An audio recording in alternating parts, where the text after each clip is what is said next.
नमस्कार, मैं हूं दीपाली राणा। आप देख रहे हैं आवाज समाचार। शुरुआत करेंगे इस वक्त की हेडलाइंस के साथ। बाजार में 3 दिनों की गिरावट थमी। मंगलवार के दिन बाजार में निचले स्तरों से रिकवरी। मिड कैप स्टॉक्स में खरीदारी। सेंसेक्स 350, निफ्टी 84 अंक चढ़कर बंद। बजट की तैयारियों के सिलसिले में आज वित्त मंत्री ने एग्री सेक्टर की दिक्कतों पर किया मंथन। फाइनेंशियल और कैपिटल मार्केट सेक्टर के दिग्गजों के साथ की बैठक। रोजगार मेले में पीएम मोदी ने दी 71,000 लोगों को नौकरी की चिट्ठी। युवाओं को बताया राष्ट्र निर्माण की ताकत। अगले साल तक 10 लाख रोजगार देने का लक्ष्य। गुजरात में आज भी बीजेपी का महाचुनावी अभियान। गृह मंत्री अमित शाह की 4 जनसभाएं। बीजेपी अध्यक्ष जेपी नड्डा की भी 4 रैलियां। श्रद्धा मर्डर केस में फिर और 4 दिन के लिए बड़ी आफताब की पुलिस रिमांड। कोर्ट में अपना गुनाह कबूल, कहा गुस्से में हुई वारदात।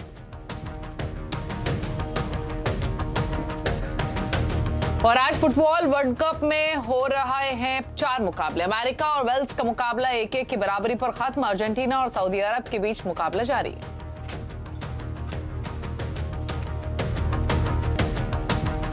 आप देख रहे हैं आवाज समाचार और अब बात करेंगे चुनावी दंगल की।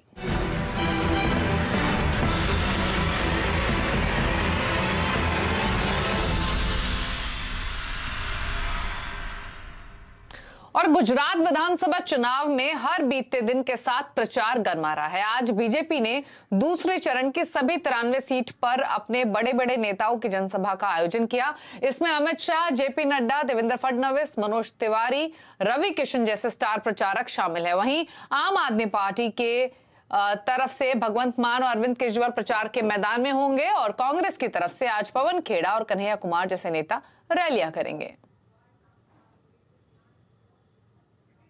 पंचमहल में रैली करने पहुंचे बीजेपी अध्यक्ष जेपी नड्डा ने कहा कि ओबीसी कमीशन को बीजेपी ने संवैधानिक दर्जा दिया, जबकि आज से पहले ओबीसी पर सिर्फ राजनीति होती रही। कांग्रेस पार्टी ने ओबीसी भाइयों के साथ हमेशा राजनीति की, कमीशन पे कमीशन बैठाए, लेकिन नतीजा कहीं नहीं पहुंचा। लेकिन हमको ये जानकर खुशी होगी कि अगर ओबीसी कमीशन को संवैधानिक दर्जा किसी ने दिया तो वो नरेंद्र मोदी जी ने संवैधानिक दर्जा दिया। और खंबालिया की सभा में अरविंद केजरीवाल ने कहा कि बीजेपी लोगों को मुफ्त बिजली देने का विरोध करती है, लेकिन अपने मंत्रियों को 4000 यूनिट बिजली फ्री देती है। मैं जब भी कहता हूं 0 बिजली का बिल आएगा, ये बीजेपी वाले मेरा खूब विरोध करते हैं। कहते हैं बिजली मुफ्त नहीं होनी चाहिए, बिजली मुफ्त नहीं होनी चाहिए। मैं इनसे पूछना चाहता हूं, ये बीजेपी के नेताओं को 4-4 हजार यूनिट बिजली मुफ्त मिलती है हर महीने। जनता को फ्री बिजली मिलनी चाहिए कि नहीं मिलनी चाहिए? नेताओं को फ्री बिजली मिलती है तब कुछ नहीं, जनता को फ्री बिजली मिलती है तो इनको तकलीफ होती है। और क्या रंग है आज के प्रचार का, जानने के लिए सीधे चलते हैं अहमदाबाद केतन जोशी के पास। केतन, बताइए, फिलहाल माहौल तो काफी गर्माता हुआ दिख रहा है और हर दिन के साथ जो प्रचार है वो जोश पर है और आमने सामने है बीजेपी एक तरफ, आप वहीं कांग्रेस भी पूरे जोर आजमा रही है, तो क्या है फिलहाल की स्थिति? देखिए, आज भी बीजेपी ने कारपेट बॉम्बिंग पार्ट 2 का ऐलान कर दिया है। आज पूरे दिन 93 जनसभाएं होगी, जिसमें 13 राष्ट्रीय नेता और 4 राज्य स्तरीय नेता है वो कम से कम 2 और ज़्यादा से ज़्यादा 4-4 रैलियां करने वाले हैं। अब तक जो बीजेपी की ओर से सूचना आई है कि 50 जितनी रैलियां तो ख़त्म हो गई है और जो शेष बची है 40 से अधिक रैलियां वो बड़े बड़े नेता कर रहे हैं। अमित शाह है, अब वो दूसरे चरण में जहां मतदान हो रहा है वहां पर फोकस कर रहे हैं। तो बीजेपी के राष्ट्रीय अध्यक्ष जेपी नड्डा है, वो भी आज शाम को अहमदाबाद में आएंगे, लेकिन उससे पहले वो उत्तर गुजरात का दौरा कर रहे हैं। यही नहीं, देवेंद्र फडणवीस है, रवि किशन है और कई सारे केंद्रीय मंत्री हैं वो पर यहाँ आए हैं। तो सभाओं का दौर जारी है और दूसरे चरण को भी अब कवर कर लिया है बीजेपी ने अपने नेताओं को वहां जनसभा के माध्यम से लोगों तक पहुंचाने के लिए।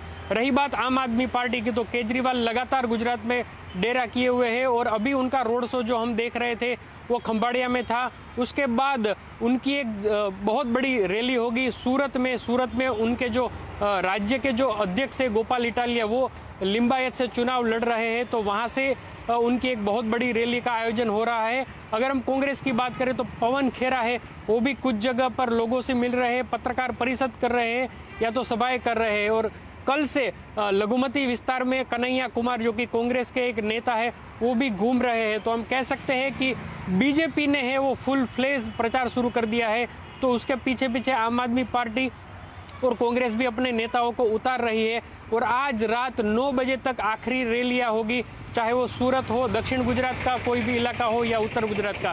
तो चारों ओर सभाओं का माहौल है और बड़े बड़े दिग्गज है वो यहाँ पर आ रहे हैं। और 2 दिन बाद फिर से प्रधानमंत्री नरेंद्र मोदी भी यहाँ पर आएंगे, इस तरह का एक कार्यक्रम बन रहा है। जी ओके, शुक्रिया केतन ये पूरी अपडेट बताने के लिए। तो गुजरात विधानसभा चुनाव से पहले किस तरीके के प्रचार की स्थिति है और कैसे माहौल जोश और गरमाया हुआ है वो केतन बताते हुए। लेकिन हम बात करेंगे बजट से जुड़ी अपडेट्स का। और प्री बजट मीटिंग का सिलसिला हो चुका है शुरू।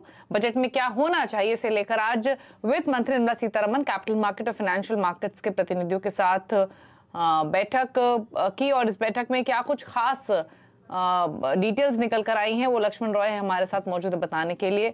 तो लक्ष्मण बताइए पहले तो आज की जो मीटिंग है फाइनेंशियल मार्केट्स के प्रतिनिधियों के साथ, क्या वो हो चुकी है या होनी बाकी है और क्या फोकस में रहने वाला है?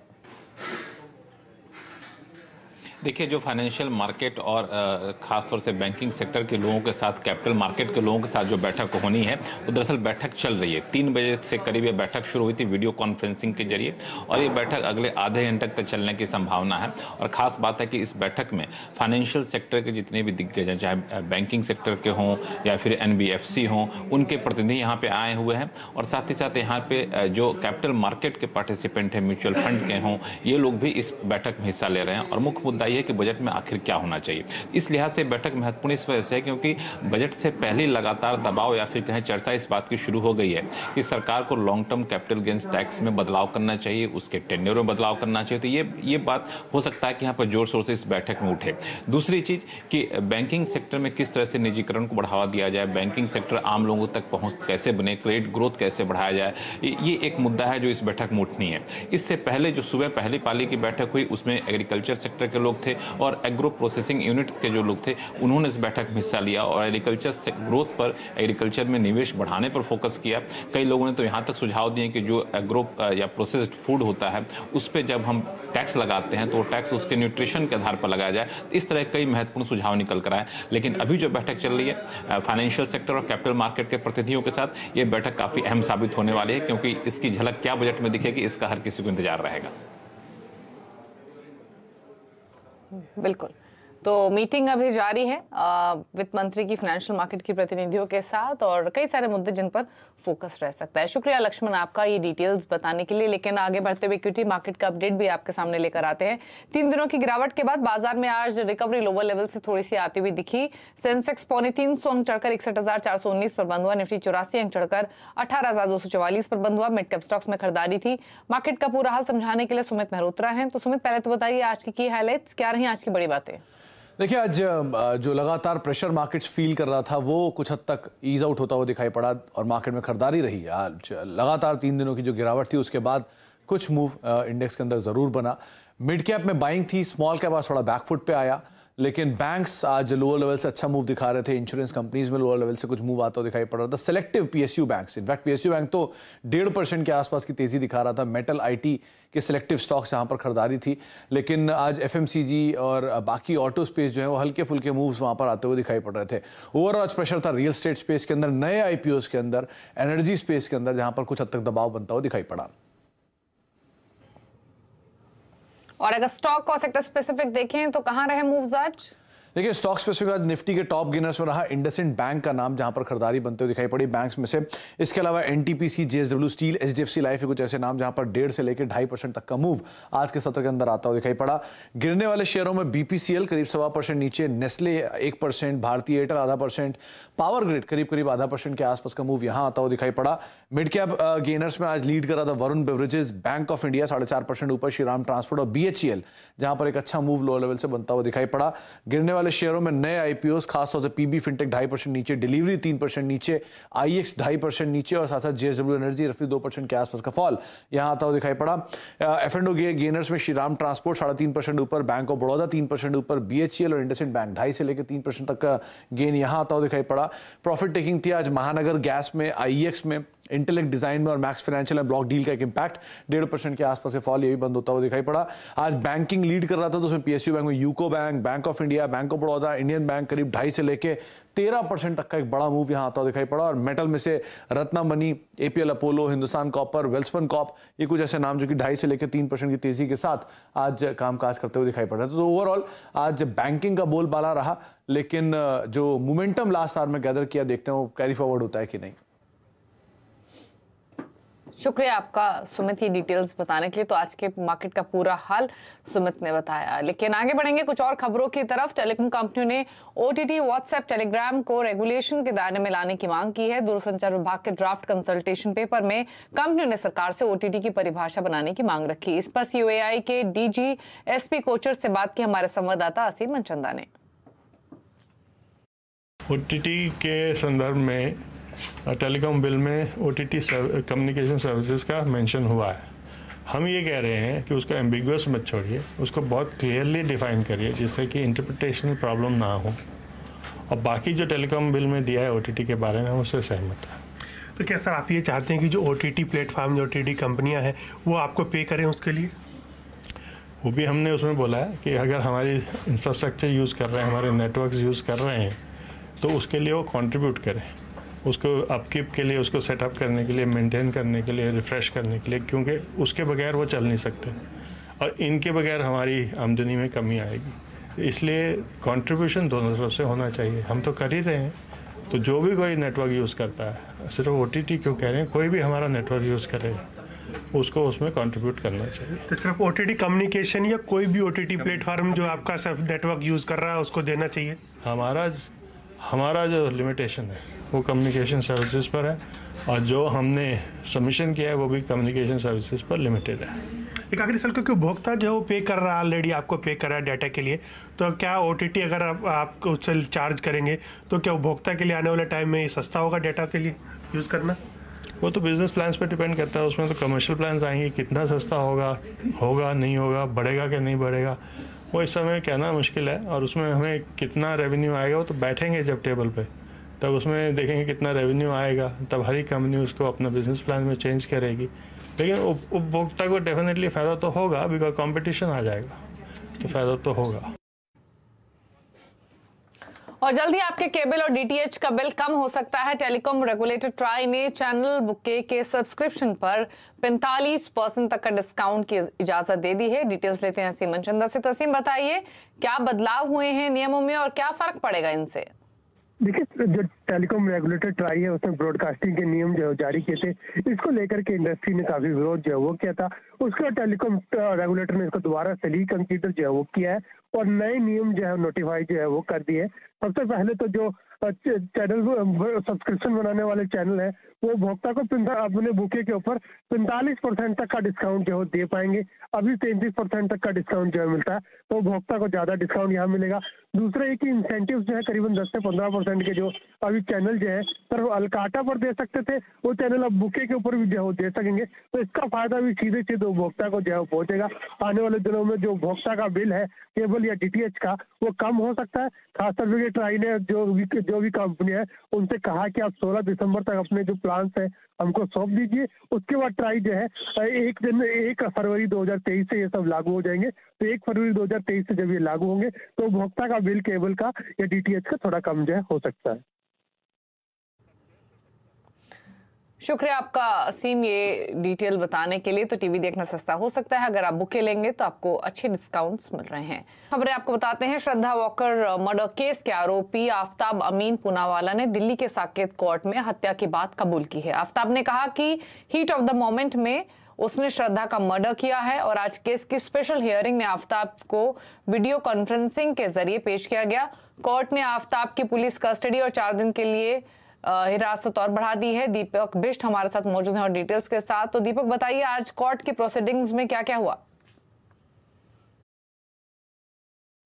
बिल्कुल, देखिए आज आफ्ताब को कोर्ट में पेश किया गया था, साकेत कोर्ट में पेश करके फिजिकली वहां पर पेश किया गया था, जहां पर दिल्ली पुलिस ने कई सारी चीज़ें दलीलें दी हैं, जिसमें एक नक्शे का जिक्र दिल्ली पुलिस ने कोर्ट के अंदर किया था और उसमें कहा था कि इस नक्शे में आरोपी आफ्ताब ने कई ऐसे स्पॉट वहां पर बनाए हुए हैं उस नक्शे में, जिससे वो ये पता लगा सके कि उसने जो श्रद्धा है उसके पीसेस जो बॉडी पार्ट्स थे उनको कहाँ कहाँ फेंका था। उसके बाद 4 दिन की उसे कस्टडी में फिर भेजा गया है। पुलिस ने कहा कि पॉलीग्राफ टेस्ट होगा, नार्को टेस्ट होगा, तो इसको लेकर दिल्ली पुलिस कोशिश ये करेगी कि आज रात तक ही पॉलीग्राफ टेस्ट हो जाए, ताकि जो एविडेंस हैं उनको कलेक्ट करने के लिए उनको जो 4 दिन का समय दिया गया है, जो पूछताछ का समय दिया गया है, वो तकरीबन कम से कम पूरी हो सके।